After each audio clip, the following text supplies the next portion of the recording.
The first time I saw the lights, I thought I was losing my mind. I was driving home from my night shift, passing my old Grantwood High School the way I always did. It had been closed for 6 years after a fire killed 3 students in the chemistry wing. The building had been abandoned ever since. Windows boarded up, doors chained. A rotting, no trespassing sign hanging sideways in the wind. But that night at 12:41 a.m., every classroom window was glowing. I slammed the brakes and stared. Fluorescent lights shined behind dusty glass. Hallway bulbs flickered on the second floor. The gym lights were blazing like a championship game was about to start. The school was awake.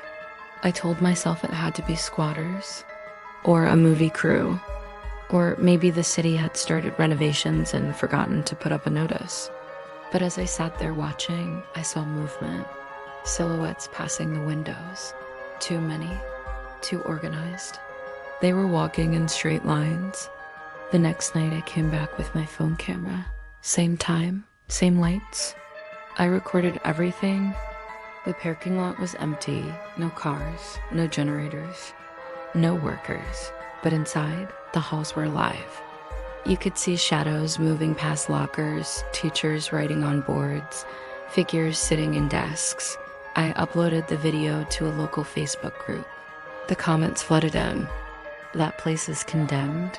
There's no power to that building. My cousin died there. You shouldn't go back. So of course, I went back. On the third night, I parked right at the entrance. The doors, which had been padlocked for years, were wide open. Warm air drifted out, carrying the faint smell of chalk dust and cafeteria food. The hallway lights buzzed gently. Lockers were clean, floors polished. The building looked exactly like it did in 2017, before the fire. I stepped inside. The first thing I noticed was the silence. Not empty silence, the kind that presses against your ears. Somewhere deep inside the building, a bell rang. Class change. Footsteps filled the halls. Students poured from classrooms, dozens of them, laughing, talking, shoving each other. I tried to speak to one, a boy with a football jacket and burn marks creeping up his neck. He looked straight through me. None of them acknowledged I existed. I followed the crowd into the science wing. Room 214, the room where the fire started. Inside, a teacher stood at the board, writing chemical formulas with shaking hands. Her face was gray, eyes sunken, lips cracked like old paint. The students sat perfectly still. No blinking, no breathing. Then she turned and looked right at me. "You're late," she said. Every head in the room twisted in my direction at the exact same time.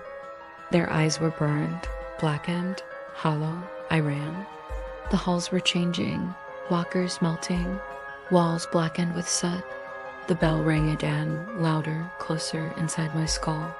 I burst through the front doors and collapsed onto the pavement, gasping like I'd been underwater. When I looked back, the building was dark again, dead, silent, boarded up. The video I recorded that night wasn't normal. It showed me entering the school, but behind me, someone else followed. A tall, burned figure with no face. The comments on the video were worse than the footage. They're trying to finish the day. They don't know they're dead. Once they see you, they mark you. That was 3 weeks ago. Now, every night at exactly 12:41, my bedroom lights flicker. My phone vibrates with a notification from a number that doesn't exist. It always says the same thing.